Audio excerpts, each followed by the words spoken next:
2021. Nearly half the fuel on America's East Coast depended on one pipeline.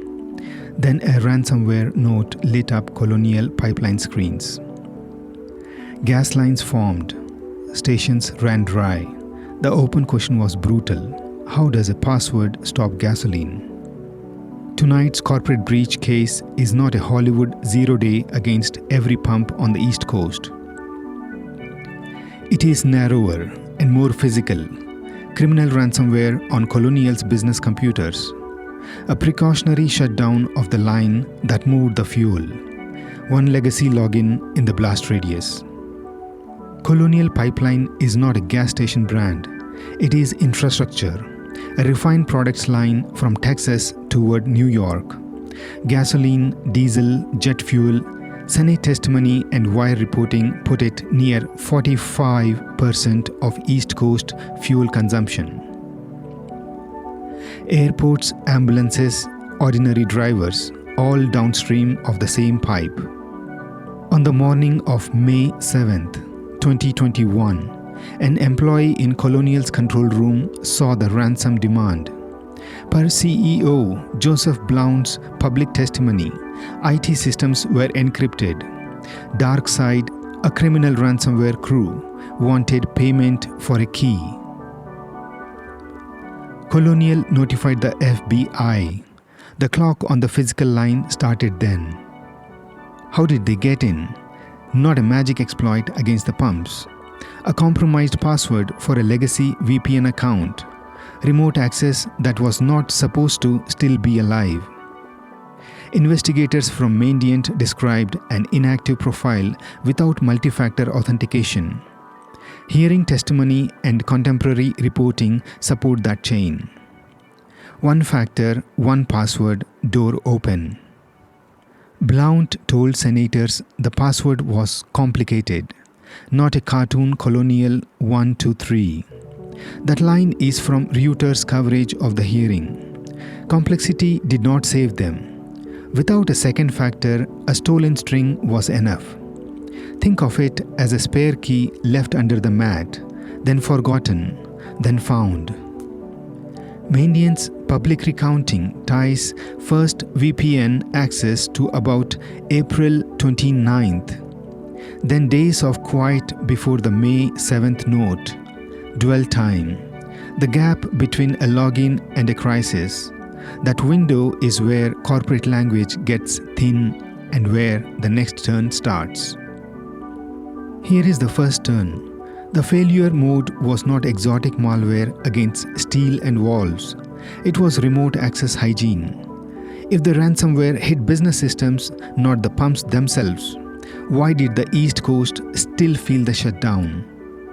Operational technology runs the physical process, the line, the pressure, the product moving.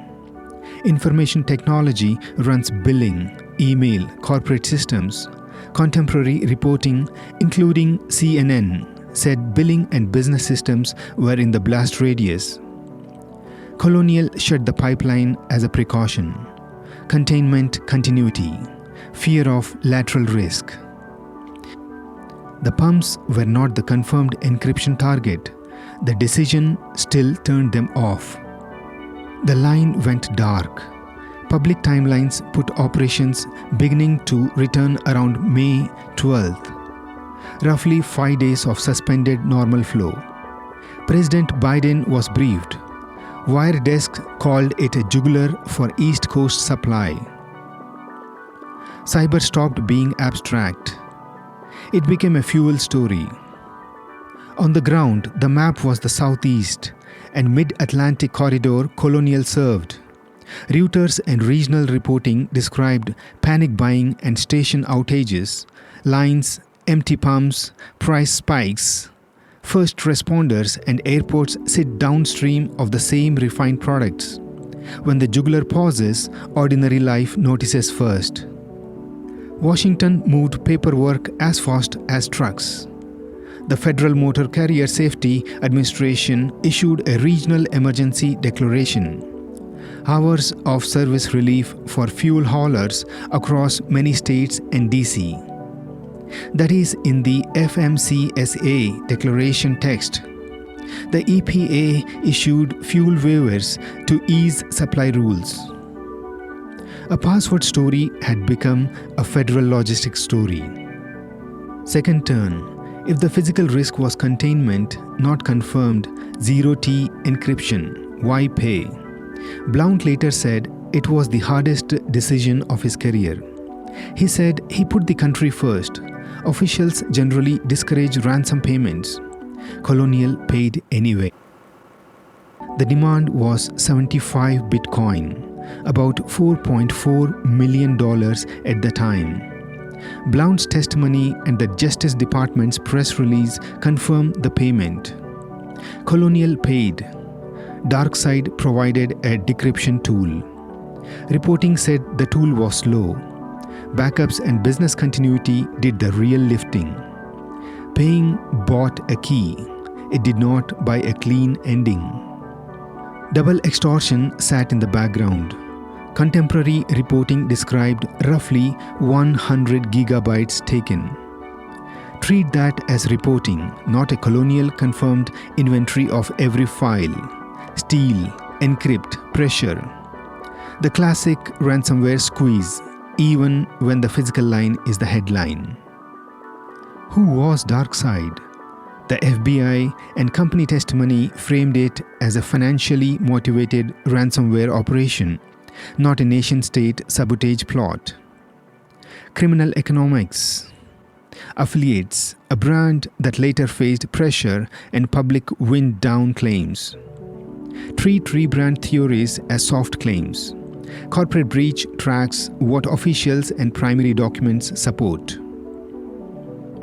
On June 7, 2021, the Justice Department announced a seizure, per the DOJ press release, 63.7 Bitcoin, then about $2.3 million traced to DarkSide proceeds from the Colonial payment.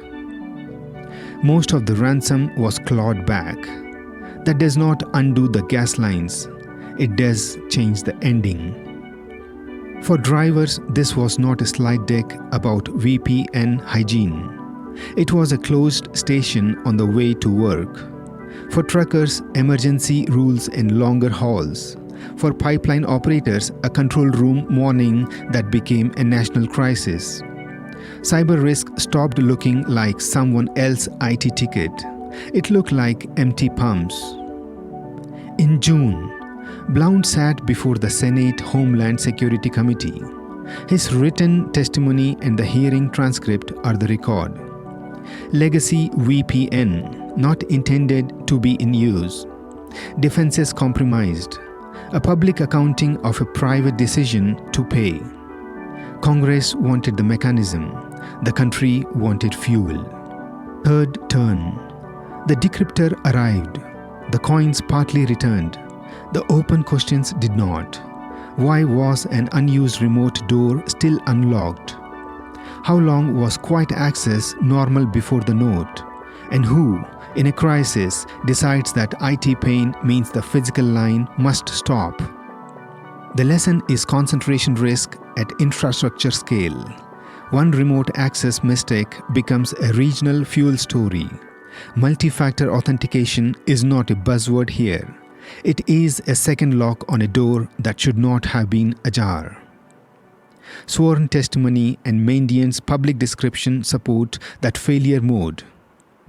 Basic hygiene, national consequences. If you run critical systems or just watch them from the outside, treat this as a checklist, not folklore. Inventory every remote login. Kill the ones that should be dead. Require a second factor everywhere remote access still exists. Separate business networks from process controls with intent, not hope. And plan the shutdown decision before a ransom note forces it at 5 in the morning. Be precise about what the record did not prove. No verified claim that DarkSide encrypted the pipeline's operational technology. No cartoon password. Treat contested file counts as soft claims. Corporate breach tracks hearings. The DOJ seizure notice and wire reporting, not leak site theater as proven fact. This was Colonial Pipeline. This was DarkSide. This was a legacy VPN without multi-factor authentication. And a May morning when East Coast Fuel suddenly had a cyber headline. Sources for this file: Blount's Senate testimony, Reuters, Maindian's public timeline, the Justice Department seizure, FMCSA emergency relief. Which corporate failure should we open the file on next? Tell us in the comments. Corporate breach.